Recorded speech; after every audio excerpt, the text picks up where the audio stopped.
बिस्मिल्लाहिर्रहमानिर्रहीम। अस्सलाम वालेकुम नाज़रीन, आप यूट्यूब चैनल देख रहे हैं। मैं इमरान खान हूँ। ये बहुत अहम वीलॉग है, बड़े अहम सबूत मेरे पास हैं और ये सारे मैंने इकट्ठे किए हैं। और ये सिर्फ एक जगह पे नहीं हुआ, ये जगह जगह पे रिपोर्ट हो रहा है। लेकिन पूरे सबूतों के साथ मैं ये एक वीडियो लेकर आया हूँ और आपके सामने वो चीज़ रखने वाला हूँ जो गेम पूरे पाकिस्तान में नौजवानों के साथ खेली गई है। वो नौजवान जो अपना वोट पहली मरतबा इस्तेमाल करने जा रहे हैं, वो नौजवान जो बड़े पुरजोश हैं और उनको लगता है कि वो अपना वोट इस्तेमाल करेंगे, मुल्क की किस्मत वो लिखेंगे और मुल्क की किस्मत के अंदर वो अपना फैसला करेंगे। उन नौजवानों के साथ एक घिनौना मजाक किया है इलेक्शन कमीशन ऑफ पाकिस्तान ने और कुछ सियासी जमातों ने अपने फ़ायदे के लिए। ये नौजवान जो हैं, इनका झुकाव ज़्यादातर पाकिस्तान तहरीक इंसाफ की तरफ है और ये सबको पता है।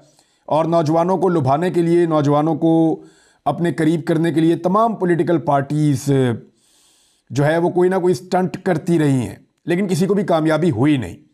इस वक्त की सूरत हाल तो ये है कि नौजवान इमरान खान साहब के पीछे चल रहे हैं। आप किसी स्कूल में चले जाएं, कॉलेज में, यूनिवर्सिटी में, कहीं चले जाएं, आपको आइडिया हो जाता है कि बड़ी तादाद में नौजवान इमरान खान के साथ हैं।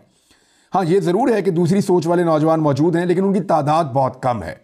अब इस बड़ी तादाद को देखते हुए नौजवान वोटर किस्मत बदल सकता था। मैंने आपको बताया था कि ऐसे वोटर्स हैं जो पहली मरतबा वोट डालेंगे, उनकी तादाद लगभग 2 करोड़ है। अब ये 2 करोड़ लोग जो हैं, ये डायनामिक्स तब्दील कर सकते हैं। ये 2 करोड़ लोग जो हैं, ये पूरा का पूरा इंतखाब का सिलसिला यहाँ से उठा के यहाँ कर सकते हैं। इनके पास ये एबिलिटी है, ये इनमें एनर्जी भी ज़्यादा है। मैंने इस पर एक वीलॉग किया था कि इमरान खान की जो ताकत बढ़ रही है वो इन वोटरों की वजह से बढ़ रही है। अब इन वोटरों के साथ क्या घिनौना मजाक किया गया है वो मैं आपको बताने जा रहा हूँ। और मिसाल मैं आपको दूंगा लाहौर के एक हलके की। यहाँ पे एक कौमी असम्बली का हलका है जहाँ से यानी 2 हलके हैं कौमी असम्बली के। सूबाई असम्बली का एक हलका है PP 159। यहाँ से मरियम नवाज इलेक्शन लड़ रही हैं, उनके मुकाबले में महर शराफत अली इलेक्शन लड़ रहे हैं। और ये है जी सबूत, ये सारे पेपर आप देख लीजिए। अभी मैं आपको इनके स्क्रीनशॉट्स भी दिखाता हूँ। मैंने इसकी PDF फाइल भी रखी हुई है अपने पास बना के। ये एक जगह पे नहीं है, ये कई जगह पे है।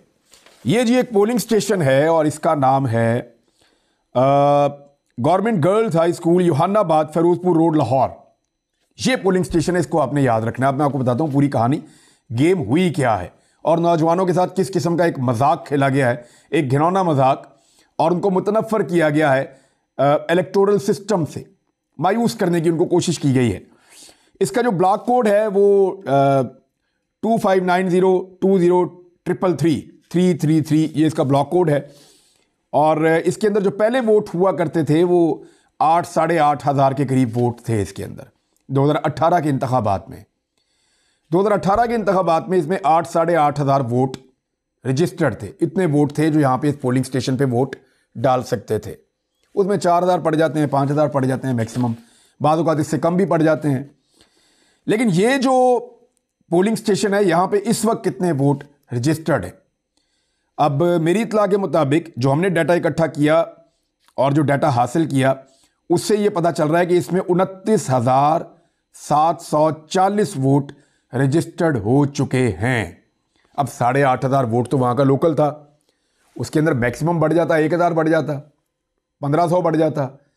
ये 8,500 से 29,000 कैसे हो गए? ये कैसे हो सकता है कि 4 गुना वोट हो गए और 5 साल के अंदर अंदर हो गए? ये मुमकिन नहीं है ना, मुमकिन नहीं है कि 4 गुना वोट हो जाएं। अब ये 29,740 जो वोट हो गए हैं, इसकी वजह क्या है ये मैं आपको बताता हूं। और ये वोटर आए कहां से? सबसे पहले तो आपको स्क्रीनशॉट भी दिखा देते हैं, फिर मैं चंद नाम लेता हूं ऐसी लाइन में। पहला नाम इसके अंदर रिमशा, एक खातून है, उनका नाम है, लड़की है, 19 साल इसकी उम्र है। शहजाद वकास 19 साल, अंबर नाज 22 साल, राना मोहम्मद बिलाल 19 साल, ईमान तालिब 19 साल, साउल बसी 18 साल और नौरीन खालिद 19 साल। ये जितने भी वोटर हैं ना, ये सारे 19 साल से लेकर 22-23 साल की उम्र तक के हैं। यानी ये सारे पहली मरतबा वोट डालने जा रहे हैं। इन्होंने इससे पहले वोट नहीं डाला, इनको वोटिंग का तजुर्बा भी नहीं है। ये जो नए वोटर हैं, इनके बारे में ये ख्याल किया गया कि ये सारे के सारे वोटर पाकिस्तान तहरीक इंसाफ को वोट डाल देंगे और उसके बाद ये रहने वाले कहाँ के हैं और इनके वोट कहाँ बन रहे हैं, ज़रा ये देखिए आप। ये अब मैं आपको एड्रेसेस बताता हूँ, रैंडमली उठा के आपको मैं बताता हूँ। अच्छा जी, ये एरिया जो है ये यहाँ पे है लाहौर में एक इलाका है गजू मत्ता, उसके पास अब यहाँ पे जो वोटर हैं वो कहाँ कहाँ से उनको यहाँ पहुँचा दिया गया, यानी लाहौर के दूर दराज इलाकों के अंदर जो लोग रहते हैं ना, जो नौजवान रहते हैं, उनका वोट इस हल्के में शिफ्ट किया गया है। अब यहाँ पे दाव क्या लगेगा वो मैं आपको बता देता हूँ। दो चीज़ें यहाँ होने जा रही हैं।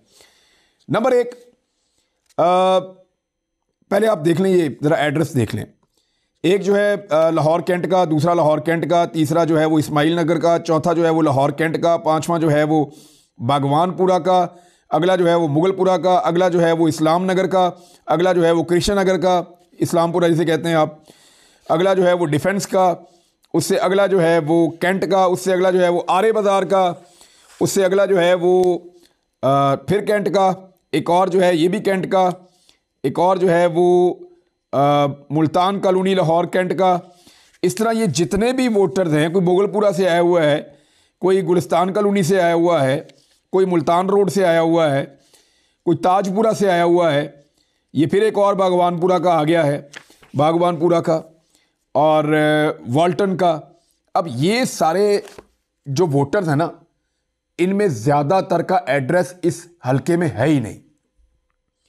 दूर दराज के जो नौजवान हैं, उनके जो पहली मरतबा वोट बने हैं, उनको डेलिबरेटली इस एक पोलिंग स्टेशन में शिफ्ट कर दिया गया है ताकि वो मुतनफ़र होके, क्योंकि उनका अपने इलाके के अंदर तो वोट ही नहीं है। अब ये हैं जी 29,000 वोट, ये 29,000 वोटर हैं, 29,000 से ज़्यादा वोटर हैं। इनकी तादाद है 29,740।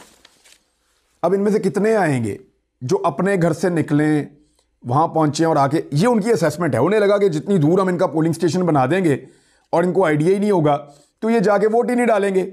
नंबर एक चीज़ तो ये की गई कि उन हलकों के अंदर जो बाकी हलके हैं, वहाँ पे नून लीग को फ़ायदा पहुँचाया गया और नौजवान वोटर को दूर फेंक दिया गया। जो नया नौजवान वोटर है, अगर ये अपने हलके में होता तो ये वोट डालता अगर पाकिस्तान तहरीक इंसाफ को, तो नून लीग को नुकसान होता। तो उन सारे कैंडिडेट्स को किया गया सिक्योर, उनको महफूज किया गया। अच्छा, दूसरा क्या किया गया कि मरियम नवाज को फ़ायदा पहुंचाया गया। इसी तरह के पोलिंग स्टेशन कुछ और हलकों में भी बनाए गए हैं जहां पे अचानक वोटों की तादाद बहुत ज़्यादा बढ़ा दी गई है। और ये दाव इसलिए लगाया गया है मुबैना तौर पे, जो मेरे तक इत्तला पहुंची है, कि इससे दो टारगेट अचीव किए जाएंगे। एक, वो वोटर वोट डालने आए ही ना, यानी अपने हलके में होगा तो निकल के डाल देगा अपनी सात अली गली में जाके, या थोड़ा दूर 1-2 किलोमीटर जाके डाल देगा। लेकिन जब वो अपने हलके में नहीं होगा, बहुत दूर कहीं बन गया, तो उसकी दिलचस्पी कम हो जाएगी और वो वोट डालने उनके मुताबिक उन्हें लगा कि वो नहीं जाएगा। नॉर्मली ऐसे ही होता है। दूसरी चीज़ ये है कि इसी को जाली वोट के तौर पे इस्तेमाल किया जा सकता है। यानी अगर ये 29,000 वोट हैं और इसमें से 20,000 वोट पहले से तैयार करके रखा हुआ है, क्योंकि इन्होंने तो आना नहीं है उनके मुताबिक, या उन्हें लगता है कि ये नौजवान नहीं आएंगे, तो इनके वोट को जाली तरीके से अपने फ़ायदे के लिए भी इस्तेमाल किया जा सकता है। ये भी खदशात हैं जिनका इजहार किया जा रहा है।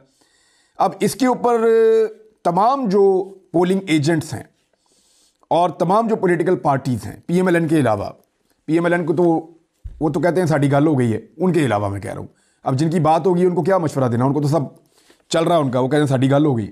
PMLN के अलावा जो बाकी तमाम पॉलिटिकल पार्टीज़ हैं, वो इस बात का ख्याल रखें कि मियाँ नवाज शरीफ साहब, मरियम नवाज, शहबाज शरीफ, हमजा शहबाज, इन लोगों को सहूलत देने के लिए इन हलकों में ख़ास तौर पे आप देखें ऐसे पोलिंग स्टेशंस बनाए गए हैं जहां पे अचानक वोटों की तादाद बहुत ज़्यादा बढ़ गई है। फिर ज़रा उनको आप चेक करें कि वो वोटर हैं किन इलाकों के। नॉर्मली जो वोटर है उसके साथ नंबर भी लिखा हुआ होता है, यहाँ पे नंबर भी नहीं लिखे हुए, फ़ोन नंबर नहीं लिखा हुआ किसी भी वोटर का, जानबूझ के, बहुत कम इक्का दुक्का लिखे हुए हैं, जानबूझ कर नहीं लिखे हुए, यानी 99% से ज़्यादा के नहीं लिखे हुए। यानी अगर मैं कहूँ ये 29,000 में से 50 बंदों का भी नहीं लिखा होगा तो इतना मैं ठीक बात कर रहा हूँ, क्योंकि मिलते ही नहीं है, कई सफ़ों पे एक आधा नंबर मिलता है 20-25 सफ़ों के बाद। तो ये नंबर भी इसलिए नहीं लिखे कि इनसे रब्ता करके कोई इन्हें वोट डालने के लिए बुला ही ना ले, कह ही ना दे कि इस हल्के में आ जाएं और यहाँ आके वोट डालें। ये फ़ायदा उठाने की कोशिश की जा रही है। इसको रोकने का तरीकाकार क्या है वो अब क्योंकि मैंने बता दी है ये सारी बात और अभी आपके सामने आ गई है, तो इसको रोकने के बड़े आसान तरीके हैं। नंबर एक, जितने भी वोटर्स वहाँ पे वोट डालने आए, सुबह से शाम तक उनकी CCTV फुटेज बनाएं और उसको रिकॉर्ड के ऊपर रख लें। जैसे ही यहाँ से बाद में अनाउंस किया जाए कि यहाँ से 10,000 वोट पड़ गया है, तो आप निकाल के फुटेज दिखाएं, जनाब इसमें घुसा ही 4,000 बंदा है तो 10,000 वोट कहाँ से पड़ गया है। कोई चीज़ तो हो ना आपके पास सबूत के तौर पर। और दूसरा, यहाँ पे इस तरह के पोलिंग स्टेशन के ऊपर तमाम पोलिंग एजेंट्स को, तमाम उम्मीदवारों को ज़्यादा मजबूती के साथ और ज़्यादा तवज्जो के साथ इलेक्शन लड़ना पड़ेगा। एक तो ये बात आप जहन में रखें। अब नौजवानों के लिए एक मेरी गुजारिश है कि ये किया आपके साथ घिनौना मजाक। इस गवर्नमेंट ने, इस इंतज़ामिया ने और पीएमएलएन के फ़ायदे के लिए आपके साथ प्रैंक करने की कोशिश की है, तो आप इनके साथ उल्टा प्रैंक कर दें। 2 घंटे की तो बात है, ज़्यादा दूर तो जाना ही नहीं है। निकलें जहां पे भी आपका वोट बना हुआ है, आप 8300 के ऊपर जो है वो चेक करें, जहां वोट बना हुआ है। ये ना सोचें आप कि इलाका मेरा नहीं है, मुझे दूर जाना है, या मेरे शहर से थोड़ा सा हटके है, या मुझे ज़्यादा ट्रैवल करना पड़ेगा। एक दिन सफ़र कर लें। सारा दिन हम वैसे भी तो ख्वार होते हैं, कभी नौजवानों का तो काम ही है हमारा। मैं इस उम्र के अंदर तो फिरता ही रहता था, 10-15 किलोमीटर तो पैदल ही चल लेता था मैं रोज़ाना, कभी इससे भी ज़्यादा। तो आप लोगों को कोई मसला नहीं पड़ेगा। साइकिल है, साइकिल पे निकलें, मोटरसाइकिल है, मोटरसाइकिल पे निकलें। वो नहीं है किसी और गाड़ी पे निकलें, वैगन पे निकलें, लेकिन पहुंचे वोट डालने के लिए। ये प्रैंक आपको उल्टा सिस्टम के साथ करना चाहिए। जो सिस्टम आपके साथ मजाक कर रहा है, आप सिस्टम का मजाक उड़ाइए और जाकर वोट कास्ट कीजिए। मैं आपको यकीन दिलाता हूं कि जब आप पहुंचेंगे अपने पोलिंग स्टेशन के नज़दीक, तो आपको यह भी पता चल जाएगा उम्मीदवार कौन है, आपको यह भी पता चल जाएगा कि वोट किसको डालना है, आपको यह भी आइडिया हो जाएगा कि उसका इंतखाबी निशान क्या है। ये कोई रॉकेट साइंस नहीं है, आपको आइडिया हो जाएगा। तो निकलें और निकल कर वोट डालें। यही है तमाम मसाइल का हल। गिरफ्तारियां जनाब अभी तक जारी हैं और गिरफ्तारियों का सिलसिला नहीं रुक रहा। कभी क्रैकडाउन तेज़ हो जाता है, कभी स्लो हो जाता है। देखना यह है कि कंपेन तो आज रात को ख़त्म हो जाएगी, यानी अभी आप वीलॉग तो मेरा सुबह सुन रहे हैं, रात गए ख़त्म हो गई कंपेन, और उसके बाद क्या गिरफ्तारियां भी ख़त्म हो जाएंगी। तो बज़ाहिर तो लग रहा है कि अभी ये सिलसिला नहीं रुकेगा। मनपसंद किस्म के सर्वेज अब करवाए जा रहे हैं, यानी मुख्तलिफ टीवी चैनल्स, उनके ऊपर अब सर्वेज करवाए जा रहे हैं जो मनपसंद हैं पीएमएलएन के। साबित करने की कोशिश की जा रही है कि नवाज शरीफ बहुत मकबूल लीडर है। लेकिन इंटरेस्टिंग बात पता क्या है, पाकिस्तान का कोई भी क्रेडिबल जर्नलिस्ट जिसकी कुछ क्रेडिबिलिटी है, जिसकी कोई साख है, वो ऐसे किसी सर्वे का हिस्सा बनने के लिए तैयार नहीं है। यानी चैनल्स तो बेचारे मजबूर होते हैं ना, वो रिपोर्टर्स को भेज के भी करवा सकते हैं, बहुत सारे सर्वेज मंगवा लेते हैं, उनके अंदर से न्यूज़ रूम के अंदर बैठ के भी वो कांट छांट करके किस तरह करके बैलेंस करके वो चला सकते हैं, या टेबल स्टोरी भी हो सकती है। चैनल्स तो बेचारे कुछ भी कर सकते हैं, लेकिन जो क्रेडिबल जर्नलिस्ट हैं, जिनके बड़े नाम हैं और जिनको अपनी साख की परवाह है, या जिन्हें इस बात की फिक्र है कि मैं जो बात कर रहा हूं कि गलती ना हो जाए, उन लोगों ने अभी तक कोई ऐसा सर्वे नहीं किया जिसमें नवाज शरीफ इमरान खान के करीब भी भटक रहे हों। वो सब यही कहते हैं कि इमरान खान ग्राउंड पे बहुत तगड़ा है, हार जीत एक अलग बात है, लेकिन ग्राउंड पे बहुत तगड़ा है। जो ग्राउंड रियलिटी है वो बिल्कुल मुख्तलिफ है। और मैं नौजवानों के लिए सिर्फ एक चीज़ गुजारिश करूं, मुझे अब्राहम लिंकन की एक बड़ी ज़बरदस्त एक सेइंग है, वो याद आ रही है। 1861 में ये अमेरिका के सदर बने थे, बड़ा मकबूल अमेरिकी प्रेसिडेंट है, और उसने ये कहा था कि the ballot is stronger then the bullet, कि ये जो बैलेट है ना, आपका वोट, ये गोली से ज़्यादा मजबूत होता है, उससे ज़्यादा ताकतवर होता है। तो नौजवानों के पास ये एक ताकत तो है कि वो वोट डाल सकते हैं और वोट के ज़रिए से फैसला कर सकते हैं। आज अल्लामा राजा नासिर अब्बास जाफरी साहब की इमरान खान साहब से मुलाकात हुई है अदालती ऑर्डर पे, और उन्होंने को मीडिया से बातचीत भी की है। मैंने उनसे टेलीफोन पे बात की आज, और उनसे मैंने तफसीलात पूछी। मैंने जो उनसे 2 वाहिद सवालात पूछे, मैंने कहा जी मुझे एक ये बताएं कि आप इमरान खान को पहले भी मिले हैं और आप इमरान खान को अब मिले हैं जेल में, आपको दोनों इमरान खान में क्या फ़र्क नज़र आया? तो अल्लामा साहब ने जो मुझे कहा वो मेरे पास अमानत है, मैं आपको बता देता हूँ। अल्लामा राजा नासिर अब्बास जाफरी साहब मुझे कह रहे थे कि मैं एक ज़्यादा मजबूत इमरान खान को मिला हूँ, मैं एक ज़्यादा दलेर इमरान खान को मिला हूँ, मैं अपने मौक़िफ़ पे डटे हुए इमरान खान को मिला हूँ, मैं एक ऐसे इमरान खान को मिला हूँ जिसके पास दीनी नॉलेज पहले की निस्बत बहुत ज़्यादा है।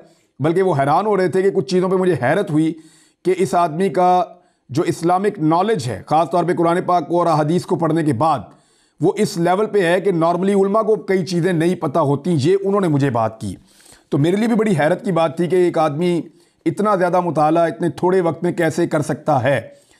दूसरा, उन्होंने कहा कि इमरान खान डटा हुआ और बड़ा पुरुम्मीद है, वो हारा हुआ नहीं है, उसकी बॉडी लैंग्वेज बड़ी मजबूत है। और वो कह रहे हैं मुझे हैरत हो रही थी उस आदमी के आसाब और उसकी मजबूती देखकर। ये उन्होंने मुझे बात की और उन्होंने कहा कि ये बात आप अपने वीलॉग में ज़रूर बताइएगा। मैंने आपके सामने रख दी है, ये मैंने अमानत आप तक पहुंचा दी। नादरीन, अब तक के लिए इतना ही। अपना ख्याल रखिएगा। अपने इस चैनल का भी एक और वीलॉग के साथ आता हूँ, कुछ और इंपॉर्टेंट चीज़ें आपके साथ शेयर करनी है। अपना ख्याल रखिएगा और अपना वोट ज़रूर डालिएगा। निकलें वोट डालने के लिए, किसी और हल्के में फेंक दिया वहां जाके डाल दें। जहां भी आपको फेंका है ना, आपके साथ सिस्टम ने की है ज्यादती, आप सिस्टम के साथ प्रैंक कर दें, जाके वोट डाल दें। अब तक के लिए इतना ही। अपना ख्याल रखिएगा। अपने इस चैनल का भी। अल्लाह हाफिज़।